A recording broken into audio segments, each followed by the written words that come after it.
Jim Elliot firmaba sus cartas a Elizabeth con devoción Jim. Años más tarde, su hija Valerie llegó a una conclusión sobre esta frase. En el Antiguo Testamento, los sacrificios que eran consagrados a Dios tenían que morir. Nosotras nos consagramos a Dios para estar listas para morir cuando Él nos lleve.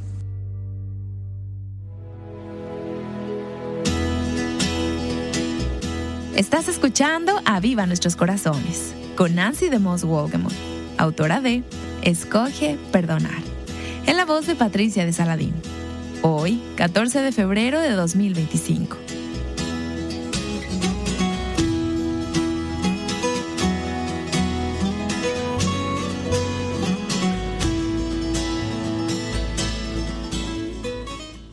En muchos países, el día de hoy es conocido por ser el Día del Amor y la Amistad. ¿No crees que puedes tomar ventaja de ello y ser recordada intencionalmente del gran amor que te ha dado el Padre Celestial al entregar a su Hijo unigénito para redención de tus pecados? Y gracias a esto, ahora Cristo puede ser tu amigo. ¡Qué mejor regalo! ¡Qué gracia tan grande! Miren cuán gran amor nos ha otorgado el Padre, que seamos llamados hijos de Dios, y eso somos.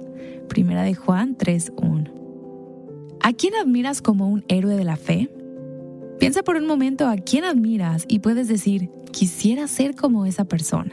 O, la vida de él o ella me reta de muchas formas, de muchas maneras buenas. Nancy, ¿a quién considerarías como un héroe de la fe? ¡Wow! Hay muchas personas, ya que crecí leyendo biografías de grandes hombres y mujeres cristianos, siervos del Señor. Puedo pensar en George Mueller, ese hombre en Inglaterra a quien Dios utilizó para alimentar a miles de huérfanos durante años. Recuerdo haberme sentido inspirada a leer esas historias mientras crecía y pensaba, wow, si Dios lo hizo con él, ¿qué haría Dios si yo creyera en él? ¿Y tú, a quién considerarías como un héroe de la fe? Bueno, Nancy, sabes que yo también amo las biografías. Amy Carmichael era una de mis favoritas. Ella tenía una condición física dolorosa y aguda, pero ella creía que Dios quería que le sirviera en el campo misionero a pesar de su salud. Ella fue fiel al Señor y lo hizo.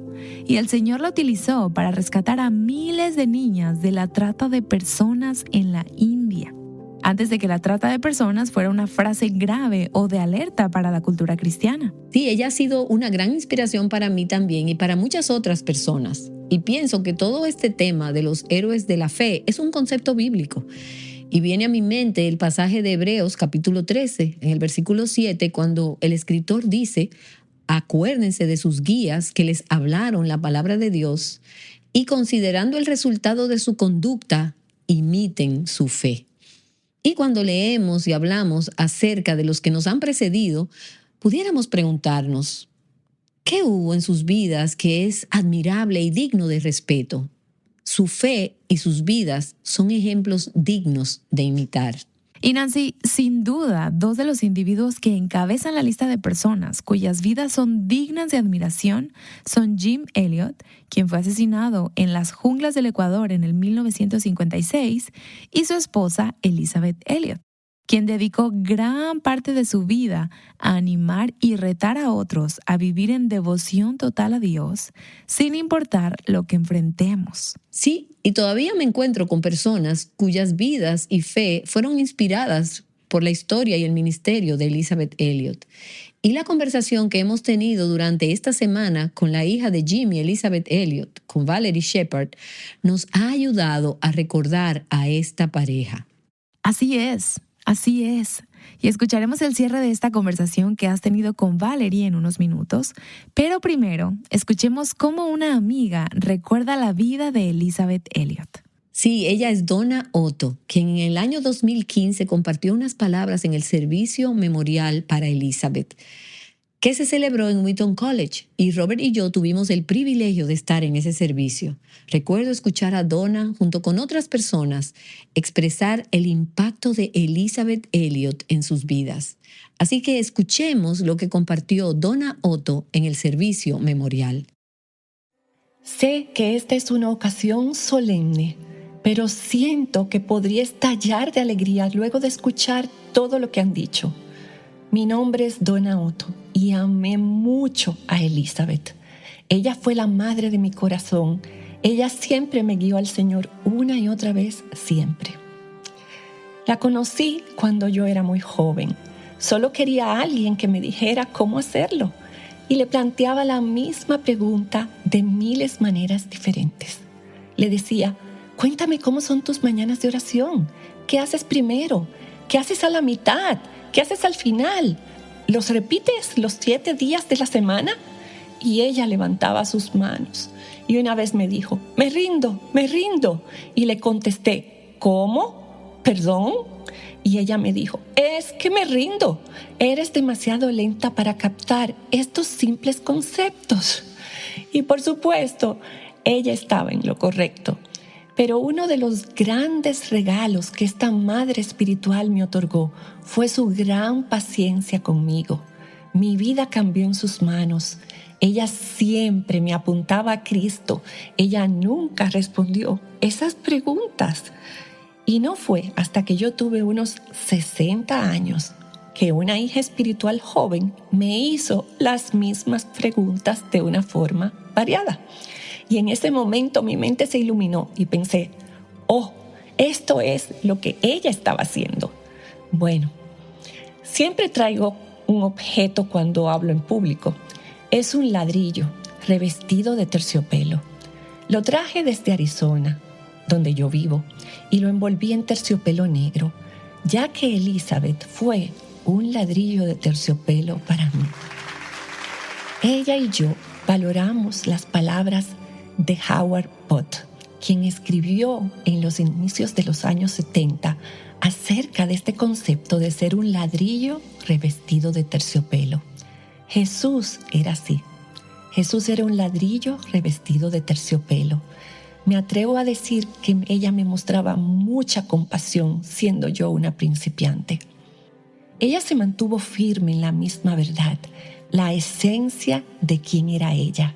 Y cuánto ella amaba a su única hija, a su yerno, a sus 8 nietos y a sus esposas. Ella los amaba intensamente. Nada la podía separar de ellos. Peter Kreeft también fue uno de los autores a los que Elizabeth me introdujo. Él decía estas poderosas palabras y sé que es un concepto que han escuchado antes. Y Pedro el apóstol nos dice en su segunda carta de Pedro: siempre estaré listo para recordarles estas cosas, aunque ustedes ya las saben. Esto está en el capítulo 1, en el versículo 12. Y las palabras de Peter Kreeft son parecidas. Somos como enanos sobre los hombros del gigante. Vemos más allá que los antiguos, no porque seamos más altos que ellos, sino porque estamos parados sobre sus hombros. Y sé por mí misma que yo me subí sobre los hombros de Elizabeth y pienso que todos los que están aquí también. El salmista nos recuerda: una generación alabará tus obras a otra generación y anunciará tus poderosos hechos. Salmo 145:4. Elizabeth hizo esto conmigo. Sí lo hizo. Una y otra vez, porque yo no aprendía tan rápido como ella. Sin embargo, ella me amaba, me cuidaba, me regañaba y me mostraba cariño. Ella acomodaba una almohada y me servía una taza de té en su mecedora dentro de su habitación. Jamás dejó de darme la oportunidad de aprender algo nuevo, aunque mi lentitud era terrible. Ella me pedía consejo y escribía introducciones a mis libros. Colocó uno de mis libros en su librero pequeño dentro de su estudio privado. Creo que nunca supo que me di cuenta de eso, pero ahí estaba, un acto de gracia de mi madre espiritual, sin importar si el libro fuera bueno o no, estaba en su librero. Me recordó que no debía llevar una Biblia, a menos que yo hubiera examinado y tratado con los rincones oscuros de mi corazón. Y mucho antes de que Eugene Peterson escribiera el mensaje, ella citaba la introducción de J.B. Phillips, que dice: y no se adapten a este mundo. Y no solo a este mundo, ella me retaba a conocer cuál era mi mundo. El Día de las Madres del año pasado, me senté junto a la madre de mi corazón y me pregunté, como lo hice en los últimos 10 años, por si esta sería la última vez que la veía. Y fue así. Vi al final de su vida una aceptación plena, una paz que comprendí más claramente gracias a la cita de Amy Carmichael que dijo en su libro: si me niego a permitir que alguien a quien amo sufra por causa de Cristo, si no veo el sufrimiento como el mayor honor que se puede ofrecer a cualquier seguidor del Cristo crucificado, entonces no sé nada del amor del Calvario. Mi madre espiritual, la madre de mi corazón, aceptó el sufrimiento de manera real y profunda, ayudada por aquellos que la amaban. Y sé que ustedes también han leído los homenajes, saludos y recuerdos que han llenado todas las páginas de revistas, el internet, los periódicos en las últimas 4 semanas. Todas son palabras de logros, determinación, disciplina y audacia genuinas. John Piper dijo: una mujer contundente con palabras contundentes. Él estaba en lo correcto. La compasión y la verdadera gracia la acompañaban. Su escritura es de alta calidad. Su contenido te cambia la vida. Su voz y sus bromas te harían reír a carcajadas, pero ninguna se puede comparar con las decisiones que tomó para rendirse a Jesucristo bajo la cruz. Ella me enseñó todo eso, lo modeló en su vida, me animó. Ella estuvo conmigo hasta el final. Elizabeth fue un ladrillo fuerte y tierna a la vez. Fui totalmente cambiada por la presencia de Dios en ella, en mi vida. Y gracias, Val. Y otro punto importante de ese servicio fue cuando Joni Eareckson Tada compartió por unos minutos, pero de forma muy hermosa, cómo Dios utilizó a Elizabeth en su vida. Y como Donna mencionó hace un momento, el tema principal en la vida de Jim y Elizabeth Elliot fue el sufrimiento. Elizabeth entendió el sufrimiento de una forma muy personal. Y como hemos escuchado en esta semana, su primer esposo, Jim Elliot, fue asesinado violentamente por las personas a los que él estaba tratando de evangelizar en Ecuador. Elizabeth y Jim tenían solo 2 años de casados en ese momento. Y luego su segundo esposo, Ad Leach, murió de cáncer después de solo tener 4 años de casados. Y esta semana hemos estado escuchando la conversación que tuviste con la hija de Jim y Elizabeth, Valerie Shepard. Si te has perdido alguna parte de esta conversación, tienes que buscarlas y escucharlas. Están llenas de aliento y verdad. Puedes leer la transcripción o escuchar el audio visitando avivanuestroscorazones.com. Y ahora vamos a retomar la conversación donde nos quedamos. Val comenzará a explicar cómo el concepto de pérdida y dificultad fueron parte de la vida de sus padres, incluso durante su noviazgo a larga distancia. Su mayor lección antes de casarse, en su primer año de trabajo misionero, fue que mi madre perdió todo lo que había trabajado durante 8 o 9 meses. Valerie, cuéntanos un poco de esa historia que estaba escrita en un libro que se tituló These Strange Ashes y que ahora se titula Made for a Journey. Valerie, cuéntanos un poco acerca de esta historia. Su primer año de vida misionera fue entre los indios Colorado. Ella estaba con otra mujer trabajando en la escritura de esa lengua que nunca antes había sido escrita. El único intérprete que tenían y que sabía español y colorado fue asesinado después de haber trabajado con él durante 6 o 7 meses. Una pérdida enorme y un hombre irreemplazable. Sí, el único intérprete que tenían y que necesitaban tan desesperadamente fue asesinado. Y luego todo el material fue robado en un autobús mientras lo trasladaban a Quito para guardarlo. Y no había copias en una laptop, ni estaban en la nube. Todo estaba escrito a mano. Sí, todo se perdió. Todo el trabajo que mi madre hizo en su primer año se perdió. Y ella tuvo que preguntarse, ¿debo confiar en Dios o debo amargarme? Estoy segura de que has escuchado a personas decir que después de tener experiencias de pérdida o te amargas o te levantas. Y mi madre sabía que debía confiar en Dios. Y lo mismo sucedió con mi padre. Él trabajó 1 año, o casi 1 año, con P. Fleming y construyeron una estación misionera con una capilla, una escuela y una casa. Para ese tiempo ellos pensaban que lo estaban construyendo para Ed y Mariu Macaulay, que irían a trabajar en la estación. Y cuando la lluvia y las inundaciones vinieron, todo lo que se construyeron se perdió. Ellos habían durado 8 o 9 meses trabajando en eso fuertemente, un trabajo físico, al mismo tiempo que compartían el evangelio con los indios, testificaban sobre cómo algunos habían conocido a Cristo. Pero todo lo que ellos habían planificado para esa estación misionera se perdió. Entonces mis padres tuvieron una experiencia inusual en perder todo lo que habían trabajado por casi 1 año. Y fue en esa inundación en la que mi padre tuvo cierto presentimiento 1 mes antes de su jornada. Y él dijo: pienso que habrá alguna catástrofe antes de que Dios me dé a Betty como esposa. Bets era el apodo de mi madre. Wow. Y entonces sucedió.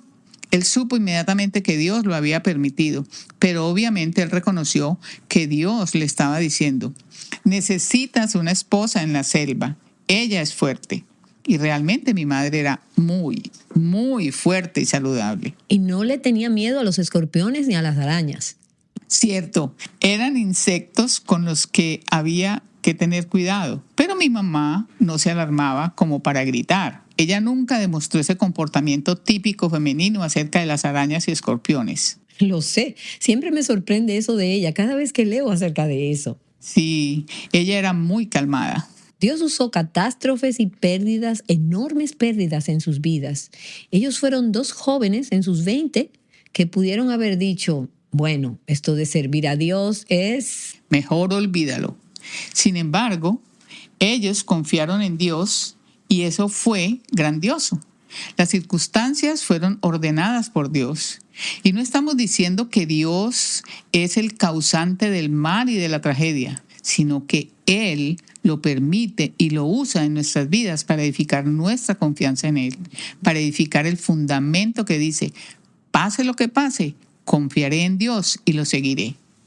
Y esas cualidades de tus padres, a pesar de que tenías solo 10 meses cuando tu papá falleció, marcaron tu vida y lo hicieron aún más al pasar los años, cuando pudiste conocerlos mejor al empaparte de sus diarios y de las cartas de ambos. Y eso me hace pensar en el gran regalo que es para la próxima generación el dejar evidencia de tu caminar con Cristo. No solo las partes fáciles o las partes bonitas que se ponen en Instagram, sino también las cosas difíciles. Porque podemos ver la batalla que hay con la voluntad de Dios en estas cartas. Algunas veces solo hay confusión, como si dijeran: no sé qué pensar. Y pensamos que tu madre era una persona muy segura. Pero mientras estaba leyendo muchas de estas cosas que ella escribió, pensaba: ella no siempre estaba segura. Algunas veces la voluntad de Dios era como una neblina, como dijo Hudson Taylor. Sí, ella no sabía hacia dónde debía ir. Ella pensaba: ¿dónde me quiere el Señor? Pero finalmente, en 1952, el Señor le respondió claramente y le indicó que debía de ir al Ecuador. Pero ella esperó y luego dejó evidencia de ello, lo que quizás pudiera haberse perdido para ti, para tus hijos y para el resto de nosotras que hemos sido bendecidas por ver esto también. Pero me hace querer preguntarles a las mujeres, a quienes nos escuchan, solteras o casadas, ¿qué tipo de evidencias estás dejando? ¿Qué tipo de testimonio son tus cartas? Si estás escribiendo cartas, tus correos electrónicos, textos, diarios, publicaciones de Instagram, redes sociales. De hecho, esas cosas duran más de lo que pensamos cuando las escribimos. Y no me refiero a que lo hagas, porque tus padres no escribieron estas cosas para que las publicaran o para que las próximas generaciones las leyeran. Ellos estaban siendo reales y genuinos acerca de cómo era su experiencia con Dios en ese momento y qué gran tesoro nos dejaron. Y hemos recibido de estas largas cartas que estuvieron escondidas durante tanto tiempo y que recién descubrimos porque han sido publicadas. ¿Cómo se verá el registro, la historia de mi vida? Y no hablo solo de los mensajes que he dado y de los libros que he escrito, sino de las correspondencias privadas, de las publicaciones en Facebook, los tweets. ¿Cuál será la historia que yo deje? No tengo hijos biológicos, pero viene una nueva generación y algunos de ellos descubrirán estas cosas. Y Valerie, tú tienes 8 hijos, tienes nietos y tendrás bisnietos que quizás nunca conozcas, pero quienes probablemente leerán todo esto. Ellos leerán algunas de las historias de nuestras vidas que se quedarán como evidencia. ¿Y cómo los guiarán? ¿Cómo haremos que ellos piensen en Dios? ¿Cómo los inspiraremos a que confíen en Dios y tomen el camino difícil cuando es difícil y que sean obedientes y confíen? Esto no es solo para personas como Jim y Elizabeth Elliot. Sí, es para todos los creyentes. Y si pudiéramos fijar la mirada en la eternidad, ¿qué tan diferentes serían nuestras publicaciones, nuestras correspondencias? ¿Qué tan llenos de gracia serían nuestros encuentros con otras personas o nuestros mensajes de texto? ¿Y qué tan cristocéntricos serían? Estas cosas son un reflejo de nuestro corazón. Entonces la pregunta es, ¿dónde está nuestro corazón? ¿Qué es lo que tus hijos, tus nietos y los jóvenes que te rodean están aprendiendo de ti? Esas son preguntas importantes y estoy tan agradecida por la vida y el legado de Jim y Elizabeth Elliot y de su hija Val Shepard. El libro que has escrito, que se titula Devotedly, que se encuentra solo disponible en inglés y que sería como devoción total, es fascinante en algunos puntos, especialmente para aquellas de nosotras que conocemos y amamos los escritos de tu mamá y la historia del sacrificio de tu padre. Y para aquellas que no están familiarizadas con esto, esta es una historia que las nuevas generaciones necesitan conocer.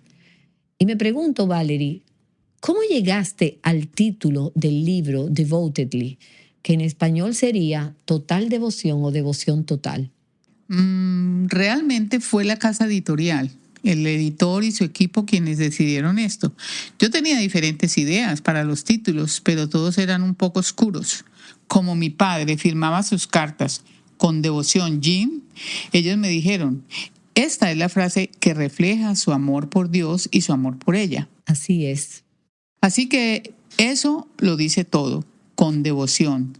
También otra mujer, Arlita Winston, me recordó que en el Antiguo Testamento los sacrificios que eran consagrados a Dios tenían que morir. Debemos morir a nuestros sentimientos para poder obedecer. Y a nuestra carne. Así que nos consagramos a Dios. Como un sacrificio vivo. Correcto. Para poder glorificar a Dios y no para glorificarnos a nosotras mismas. Así que no estamos tratando de aferrarnos a nuestra vida y salvarla, sino que al buscar estar consagradas al Señor, estamos dispuestas a morir cuando Él nos llame. Estoy agradecida de que el editor y su equipo pensaron que este era un mejor título. Bueno, y si de algo sirve, a mí me encanta el título. Cuando pienso en la portada de esta obra de arte, de este hermoso libro, pienso devoción total. Y ese es un llamado para ti y para mí. Es un llamado para las personas que nos escuchan en cada etapa de nuestras vidas a vivir una vida consagrada a Cristo en primer lugar. Y también es un llamado para aquellas que están casadas, madres, abuelas, a estar consagradas apropiadamente a aquellos a los que Dios nos ha llamado a amar y a servir. Y esa persona puede ser tu vecino o puede ser una persona en tu lugar de trabajo. Se trata de estar consagrada a Cristo primero, antes que nada y por encima de los demás. ¿Puedo yo decir que soy una servidora consagrada al Señor? ¿Estoy sirviendo a mi esposo? ¿Estoy sirviendo a sus hijos, quienes son parte de mi familia y de mi vida? ¿Estoy viviendo esta vida de amor sacrificial y total devoción? ¿Se refleja esa devoción en mi comunicación verbal, escrita y digital? Muchas de nosotras no escribimos el tipo de cartas que vemos en este libro, Pero estas nos alientan en estos tiempos modernos a ser más cuidadosas y a cuidar nuestras interacciones cuando nos comunicamos con el Señor y con los demás. Y este libro inspira devociones frescas en nuestros corazones. Es realmente un trabajo muy valioso. Pienso que si todas pudiéramos tener un buen entendimiento del valor de las palabras bondadosas, palabras bíblicas y de igual forma palabras amables, también palabras sabias, palabras que valga la pena usar en lugar de dejar que nuestro lenguaje se vuelva necio por no utilizar palabras sabias y correctas. O hablar sin sentido. Permíteme poner un ejemplo. Piensa en la palabra noble. Leí los libros de George MacDonald cuando estaba en la secundaria y recuerdo pensar, estos libros hacen que quiera convertirme en una persona más noble, porque en el libro habla del carácter noble. Y pienso en mis padres como personas nobles, porque ellos estaban comprometidos en traer honor a Dios y a su nombre. De igual manera debemos pensar en las palabras que usamos y cómo éstas afectan a otras personas. Y Nancy, estoy segura de que en los estudios bíblicos que has enseñado, han conversado acerca de las palabras amables. Así es, como dice Proverbios 31:26, que esta mujer de Proverbios abre su boca con sabiduría y hay enseñanza de bondad en su lengua. ¡Wow! Absolutamente. Bueno, así se ve una vida de devoción total. La vida que tu madre y tu padre demostraron, sin imaginarse que sus vidas serían leídas por multitudes o celebradas por multitudes, porque nunca se trató de ellos. De hecho, años atrás quisimos darle a tu mamá un premio de mujer verdadera y ella y Lars no quisieron ese tipo de reconocimiento para ella. Pero pienso que ahora que ella no está, es bueno que nosotras honremos su memoria y su vida porque nos apuntó a Cristo. Y eso es lo que queremos que nuestras vidas reflejen. Eso es lo más importante y lo principal. Gracias, Valerie Shepard. Para mí esto ha sido una dulce, divertida y muy reflexiva conversación. Gracias a ti, Nancy. Siento que nos adentramos en tu memoria y en la mía. Hubo sonrisas y algunas lágrimas. Gracias por mantener esta historia y las cualidades de las vidas de tus padres vivas para nosotras hoy, para que nuestras vidas sean retadas e inspiradas a ser más como Cristo. Gracias por la oportunidad. Es un privilegio para mí. Realmente lo es. Bueno, espero que tengan un día bendecido. Y quizás puedes hacer de este día uno especial, expresando el amor a quienes te rodean. Llamándote a vivir una vida de devoción total a Dios. Aviva Nuestros Corazones es un ministerio de alcance de Revive Our Hearts.